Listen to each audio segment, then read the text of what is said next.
jour de patriotisme, un jour de compromis sans compromission. Tout le monde connaît le différend qui opposait les deux institutions, la mairie de la ville de Thiès, l'université de Thiès. Mais même dans cette adversité autour des infrastructures, moi je sentais l'ambition des deux hommes qui dirigeaient ces institutions. Le maire de Thiès a défendu ardemment les intérêts de la ville de Thiès. Mais c'est pour ça qu'il est élu.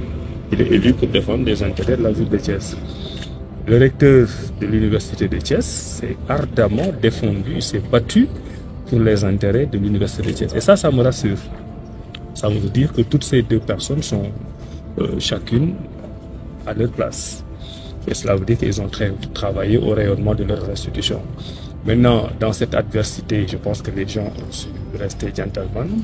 Et nous, en tant que représentants de l'État, tutelle de l'université de Thiès, nous sommes entrés dans la danse pour discuter.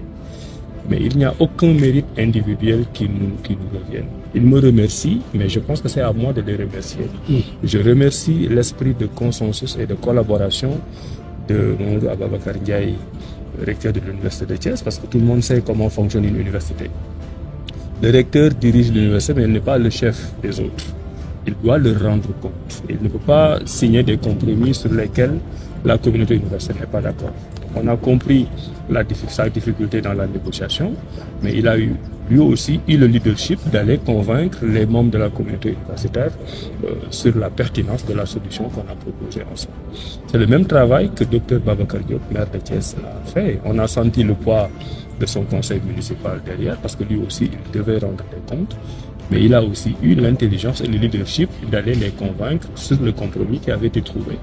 Donc finalement, je pense que c'est un accord tripartite entre trois institutions extrêmement responsables, la ville, l'université et le ministère de l'enseignement supérieur. Maintenant, qui est le gagnant ou qui sont les gagnants? C'est Thiès, la communauté thiessoise, la communauté universitaire et l'ensemble du Sénégal.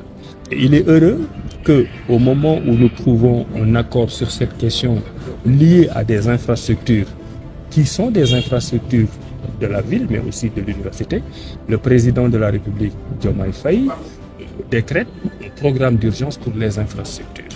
Cela veut dire que toutes les questions qui ont pu amener à ce différend pourront éventuellement être résolues très rapidement. Donc je pense que la ville de Thiès a répondu aujourd'hui à l'envergure qu'on lui connaît, une ville de paix, une ville de consensus, une ville de compromis. Et je pense que les Sénégalais et les Thiessois seront fiers du recteur et du maire de la ville. xam nga man ministre de l'enseignement supérieur dama njaboot man université yi ñooy sama njaboot mooy enseignant chercheur yi jàngal am nañ lu leen neexul ay doléances yooyu mu ngi ci table bi ñu ngi ciy liggéey sama njabootu étudiants yi am nga njaboot bu sympathique nag ñu baax lañ, mais des fois ñu xaw a tërëti ñu wax leen ne li ñuy revendiquer li ñuy kaas li ñuy ñaxtu li ñuy wax yëpp ñun xam nañ ko te ñu ngi leen tàllal loxo di continuer di waxtaan ak ñoom. Dañu nekk ci période de transition boobu problème yi ci gën a rëy maanaam mbirum infrastructure la maanaam fan la étudiants yi di lekkee, fan la ñuy tëdd, fan la ñuy jàngee. ci biir wutum solution boobu le président Diomaye Faye joxe na ci solution bi nga xam ne moom la ñëpp doon xaar. Def nañ conseil des ministres mu ne lépp loo xam ne mbirum infrastructure maanaam mbirum bâtiment fu ñuy jàngee, fu ñuy tëdd, fu ñuy lekk ci université, man président de la République joxe naa ndigal le premier ministre ak le ministre de l'enseignement supérieur ñu dem seeti le ministre des finances pour ñu def un programme d'urgence. Programme d'urgence mooy dinañ xool li leen manqué yooyu yëpp ñu jéem ko defar ci délai yoo xam ne yu yàgg lool.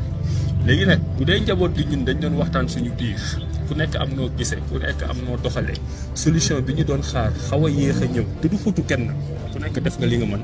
Bu dee ñun ñëpp suñu kilifa wax na muy président de la République jëmale ci solution boobu dama bëggoon rek ñëpp may ko nopp xam ne moom mooy kilifa bi wax na proposé na solution bi ni ñëpp ñëw jàpp ci solution boobu pour ñu réaliser ko année universitaire bi mën a continuer.